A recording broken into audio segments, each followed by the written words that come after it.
مساكم الله بالخير، يا اهلا وسهلا، حيا الله عيال قدس او الاخوين قدس او صهيب وفارس قدس او فارس وصهيب قدس. اهلا وسهلا، والله احنا مره مبسوطين صراحه بهذه الجلسه ومره متحمسين لها مساء الخير للجميع، لك خير ولكل اللي بيتفرجوا علينا وعلى اكسبو. من هم قبل لا ينشهرون، قبل لا يكون فيه فارس وصهيب، فارس اللي عنده فيتشر وصهيب اللي عنده فيتشر ومليون شخصيه، قبل في البيت. فللامانه نحن يعني عشان نفهم اكثر صهيب وفارس، عيله صهيب وفارس عيله يعني مره لعبت دور كبير في تاسيسنا. نحن عندنا قيمه العيله مره مهمه. يعني على سبيل المثال المبسط، نحن ايام لما كان الويكند ربوع خميس وجمعه، كان يوم الخميس هو يوم الفله، يوم الخرجات، يوم ما تطلع التحليه، يوم ما تروح مع اصحابك. بس نحن لا، نحن يعني كانت يعني انا عن نفسي الى تقريبا الثانوي وفارس الى تقريبا المتوسط او الثانوي، الفتره هذه كنا لا، كان عندنا كل خميس لازم نطلع مكه للاهل. فكان في قيمه وتقدير للعائله، حتى العائله على مستوى متمحورين حول العائله بشكل كبير. بالضبط. فهذا الشيء ترى زرع فينا الفاليو او القيمه حقت اللي هي العائله. كنا نصور، كنا يعني اذا نتكلم عن التصوير، يعني قبل ما نبدا نصور وثائقيات للعائله كنا نصور سكتشات سوا. ما كنا نسميها سكتشات طبعا، كنا والله ما نعرف ايش نسميها. والله كنا نصور اشياء غريبه يعني ما حد حيشوفها ابدا، ولا نحن حنشوفها. هو كان للامانه نرجع خيره يعني حتى قيمه العيله. نحن عندنا مثلا في العيله في تقدير للكاميرات، كانوا صور كثير، صور تذكاريه، صور فيديو، يعني تصوير فيديو. دائما الشخص اللي معاه كاميرا مهم، فهذا الشيء برضو له اثر في اهتمامنا ورغبتنا في تقنيه الكاميرا، يعني كيف اشتغل هذا الشيء. انا كنت اول ما تخرجت كنت مهندس معماري، او دخلت تصاميم بيئه. اي والله تخيل. ف الفكره انه انا ايام الثانوي الصراحه كنت حقيقي ماني عارف فين اروح، يعني حقيقي ما اعرف ايش الخطوه الجايه او ايش المناسب لي. على وقتها كان في يعني اهلي كانوا يحثوني اكثر ان انا ادخل اصير دكتور او اصير مهندس. وانا صراحه ما كان لي ميول، خاصه في الطب. ما ادري، احس نفسي مو كذا. هندسه ممكن، بس كذا احس انه يعني مجهود اكثر، او في شيء يعني في داخلي كنت ابغى شيء اكون فيه جانب ابداعي. فحسيت انه تصاميم البيئه، ارسم العماره، هذا فيها جانب رهيب بالنسبه لي. ومع اول سنه عرفت انه انا ماني مناسب في ذا المكان. يعني لقيت كذا رايحين الكليه بجاي كذا، عرفت. فعارف ما عندي هذا ايش يسموه الديديكيشن، او هذا ان انا اخصص وقتي واثابر في هذا الشيء. فوقتها كذا قررت ان انا حادخل جانب الادفرتايزنج، وحروح حصير من اللي هو الكرييتيفز اكثر. فدخلت ماركتينج لانه هو انسب شيء، وبعدها حكمل كنت على اساس الديجريز اللي هي الدراسات العليا تعتبر برا. وفارس كيف لقيت نفسي بماركتينج؟ في الاول انا كنت اي تي، وكان طفولتي مهتم في البرمجه، جانب من الجوانب مهتم في البرمجه. كان على وقتها كان في فرص انه اقدر اخش جيم ديفلوبمنت، بس ما كان لسه مجال. وفي نفس الوقت كان في الفيلم ميكينج. على وقت اللي انا صرت فيه في 2013 الاي تي كان بيتطلب مني نفس الجهد اللي يتطلبه مني الفيلم ميكينج، وفي نفس الوقت كنت موظف، دخلت تلفاز اوريدي، فصار في واقع بالنسبه لي كارير باث. ما اعرف اذا حنوصل لدي النقطه الحين، بس كان في الاول مره صعب انه اني اعرف هل انا حكمل في ذا المجال ولا لا. ما كان واضح، بس عرفت، بس اتوظفت في تلفاز واستقريت لمده سنه سنتين اعتقد، اتمكنت من اني احول من اي تي لماركتينج. خلينا نسوي جيم صغير بعدين نرجع للاسئله الجامده. جهزتوا اللي طلب منكم في الجيم ولا لا؟ جاهز. المفروض كل واحد يكون عنده صهيب وفارس. يا سلام يا سلام يا اخي، انتوا فنانين يا اخي، جاهزين ومقلوبه بعد برنتد. طيب انا زي بسال اسئله، ابى اقول سؤال مثلا واحد مين لا لا لا لا لا، واثنينكم تحطوه بنفس هذا. خلينا نشوف الاخوين قدس مترابطين، ولا في لعبه البروفيسور العالمي المعروف الشهير ابراهيم خير الله حيثبت انهم مترابطين ولا لا؟ يلا جاهزين؟ جاهزين؟ يلا بينا. على السريع، ما نبغى ناخذ وقت فيها كثير لاني ابغى اخذ منكم اسئله مره كثير. مين حساس فيكم اكثر؟ بسرعه. اوف يا صهيب يا حساس يا قلبه، ليه؟ ممثل يا عمي، حساس لازم يحس المشاعر. من اكثر واحد يبدع في المونتاج؟ أوه كله يتفق. اذا في كائن مخيف او وحش واقف قدامكم، مين اول واحد يفقع؟ والله الاتهامات. بالراحه. وين الحجم والقوه والدنيا؟ عادي، ما اول شيء يختفي. هل كان وقتها انه خلينا بس ندرس اي شيء علشان اذا ما مشي اللي نحلم فيه على الاقل في شيء نشتغل يكون قريب منه، ولا ليش دخلتوا كلكم ماركتينج؟ تقريبا نفس السبب اللي انت قلته، بس ما قول لي صحيح. هذا فارس، هذا حقيقي. انا هذا اللي اقصده. انا لا، لما كنت ادرس تسويق كان الحلم اكثر انه انا اطلع برا اكمل دراسات في التسويق وارجع في منصب مناسب للابداعي، اكون في مثلا كرييتيف دايركتور في ايجنسي. كان كذا هذا الحلم يعني اكثر.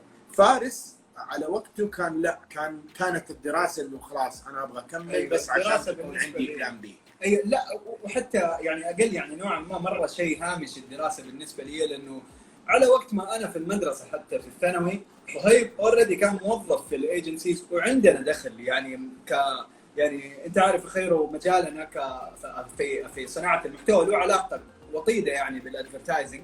فصهيب اوريدي لما كان شغال في الايجنسي كانت تجينا شغلات ننتج فيديوز، اشياء كثير كنا نصممها فريلانسنج.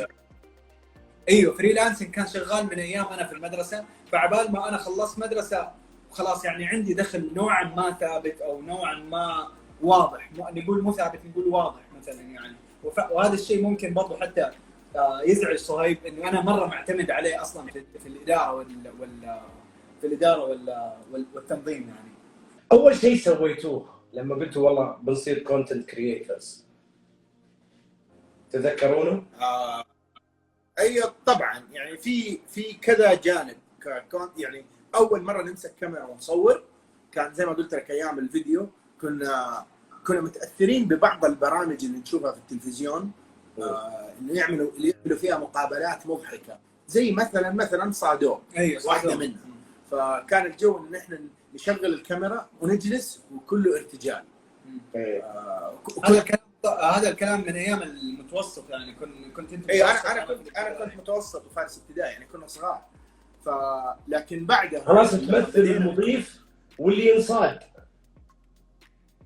اي انا كنت امثل المضيف في العاده، وانا اسوي نسوي سويتش والله احيانا انا اسوي كاركترات. بس كان واضح انه صهيب مره موهوب اكثر مني يعني دائما وزنيتنا سواء انا الضيف ولا انا ارفع وصهيب البانش لاين دائما. لا انت فنان يا فارس، لا تصدق الكومنتس، كل الكومنت عشان صهيب يحرشهم.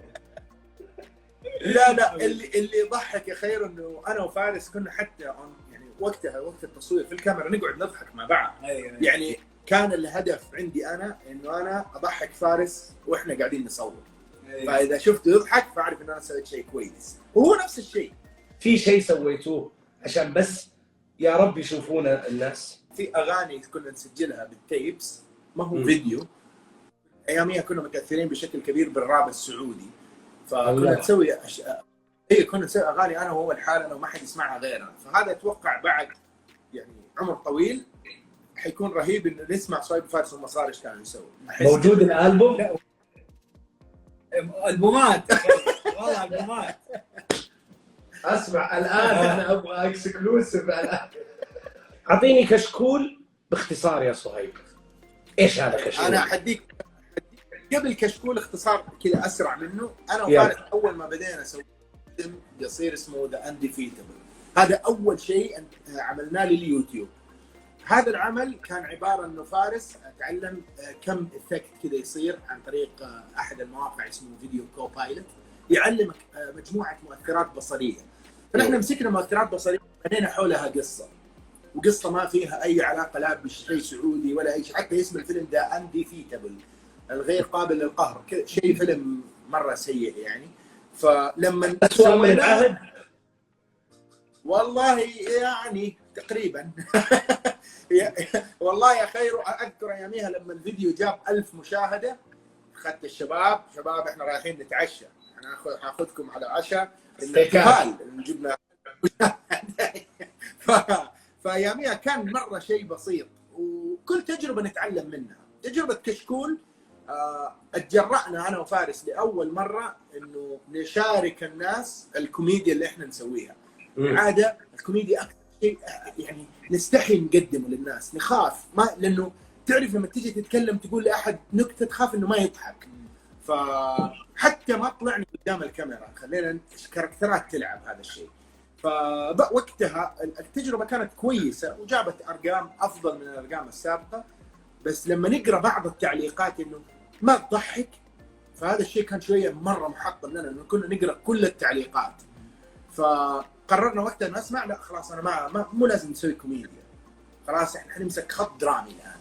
ايه سامع في عصفوره كذا شطفت وقالت انه من 2010 ل 2013 كانت سنوات يعني صعبه. اي صعبه. في 2010 2013 انا كان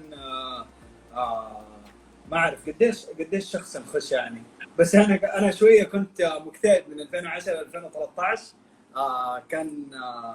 كانت فتره صعبه من ناحيه انه كان في شغف الفيلم ميكينج، وفي نفس الوقت كان في المسؤوليه الاجتماعيه، يعني في انك تدخل بشهاده كويسه، تدخل تخصص كويس. فكان نوعا ما من 2010 ل 2013 ما احنا عارفين هذا الشغف يحتاج نقتله عشان نكمل حياتنا، او في مستقبل من وراء هذا الشغف ونقدر يكون في يعني مشوار وظيفي ياكلك عيش يعني بقيه حياتك. فكانت هذه 3 سنين الحيره كانت فيها يعني كانت صعبه مره يعني ما انت عارف انت اللي بتسويه كويس ولا لا.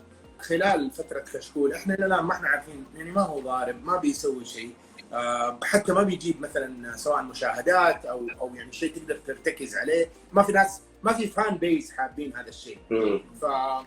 فبعدها قررنا انه لا، خلينا نقلل من الاعمال اللي هي تعتبر هوايات، ونكثر اعمال اللي هي نوعا ما احنا ما نحبها ما نفضلها، بس هي اعمال هي اللي تجيب نوعا ما الفلوس، سواء اعلانات لجهات او فيديوهات يطلبوها جهات. من وين جبتوا فلوس الكاميرا وشلون وكذا بس يعني ولا؟ لا يعني خلاص انت في الاخير هذا مشروع جاك وعليه مبلغ، ومن المبلغ هذا قدرنا نجيب كاميرا صغيرونه خفيفه كذا، جهاز حتى اذكر الزوم اللي هو اكل نوع يعني $100 كان الزوم الاصلي، يعني زي كذا شغل المستشفى يجيب لك فلوس تشتري بها عده تسوي بها. بعدين هذا عنده كاميرا دقيقه هو يقدر يجيب، تعرف جات فتره الكل عنده كاميرا وعنده اشياء كذا نظبط بعض تعرف يعني. وطبعا بعدها لما بدينا يعني بقول لك كان طبعا في ربح، يعني يعتبر المشروع كان مشروع ناجح بالنسبه لنا، بس ما اخذنا الفلوس ووزعناها خلاص اللي مشينا، لا قررنا نعيد ضخها في مسلسل. فارس كان اياميها كاتب كذا قصه بسيطه اللي هي مسلسل موتى يمشون بيننا، كان مسلسل مكون من 5 حلقات. بيقول لي فارس قليل 5 حلقات، بس قال لي خلاص هو كانه فيلم بس مقسم 5 أقسام. نقدر نشوفه بعد الحلقه، اقدر ادور كشكول حلقه موتى يمشون بيننا حلقه. ايوه موجودين الاثنين موجودين في اليوتيوب. قصه موتى يمشون بيننا انه نحن الان نبغى نتعرف على ناس زينا، ناس مماثلين لنا، وعلى هذيك الحقبه استوعبنا اهميه البيئه في هذه الاشياء، لانه مره مهم انك لما تنتج شيء سواء محتوى او لو انت مهتم في فنون بهذه الطريقه، مهم مره انك تحيط نفسك بناس يشاركوك الشغف. فكان بالنسبه لنا انا وصهيب وصلنا مرحله قلنا لازم نكون في بيئه نوعا ما تدعم وتخلينا ندعم الشيء اللي نحن بننتجه. فكان مره وصلنا لمرحله مفصليه في انه لازم نتعاون مع احد. عملنا المسلسل، عملنا فل، صورناه 5 حلقات ما شاء الله، وخلصنا البايلوت اول حلقه، وبديت اتواصل مع هذه الجهات. واذكر اياميها طلعنا الرياض، اول مره انا ما اعرف ولا احد، طبعا انت تعرف القصه يمكن خيره.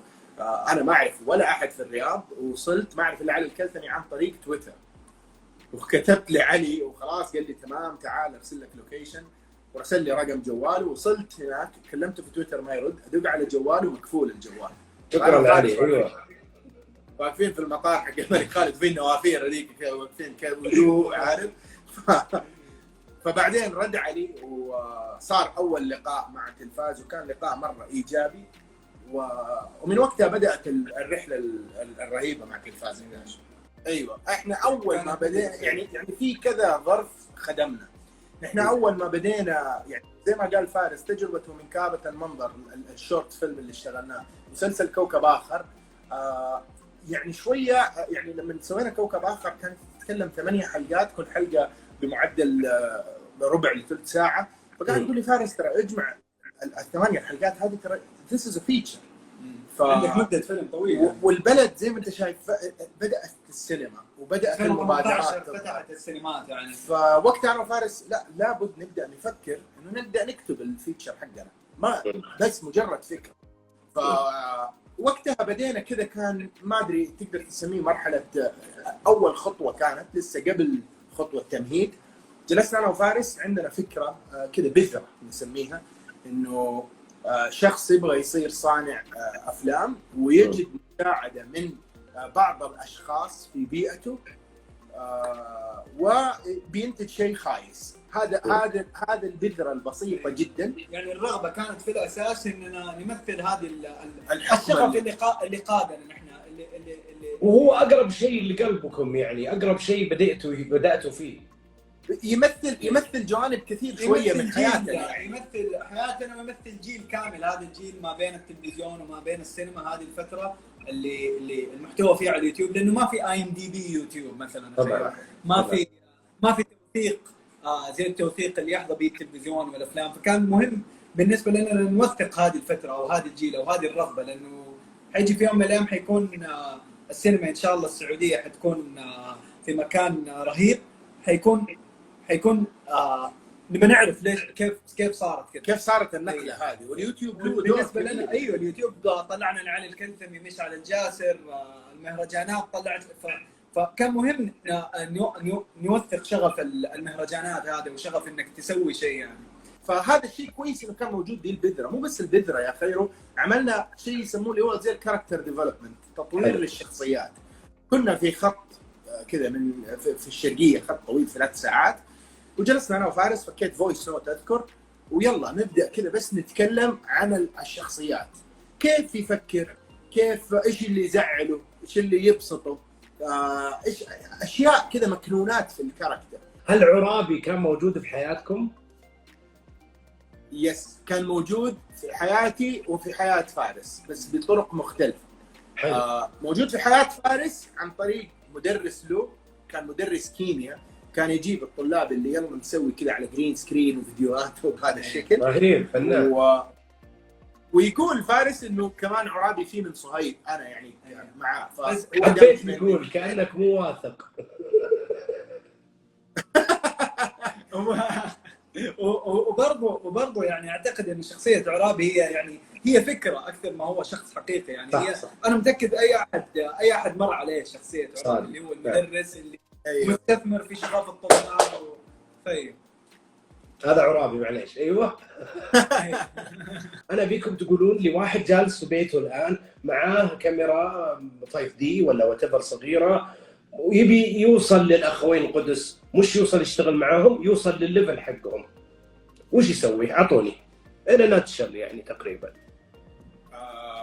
هذه فارس يقدر يقدم لك النصيحه هذه بشكل افضل يعني تقريبا بالنسبه لي هي انه اهم خطوه الان تسويها انك تعرف كيف تنبسط وانت جالس تسوي الشيء اللي بتسويه. عندك كاميرا، احيانا مره ينشغلوا بالهدف اللي يبغوا يوصلوا له ويهملوا الخطوات البسيطه اللي لازم تتاخذ يعني. هل تدخلون عالم الانيميشن؟ ما اعتقد يعني الصراحه، بس يعني انا وفارس عندنا بروجكت نفسنا نشتغل مع ناس نفسنا نمثل على بروجكت انيميشن كصوت يعني بس. ايوه كصوت، حتى كتابه يعني. وي هاف كريزي ايدياز. ما يعني ما تنضغط في ما تتصور يعني، فما تزبط معك الا في انيميشن. سؤال مخصص لك يا فارس، ماذا يعني لك مشعل جاسر؟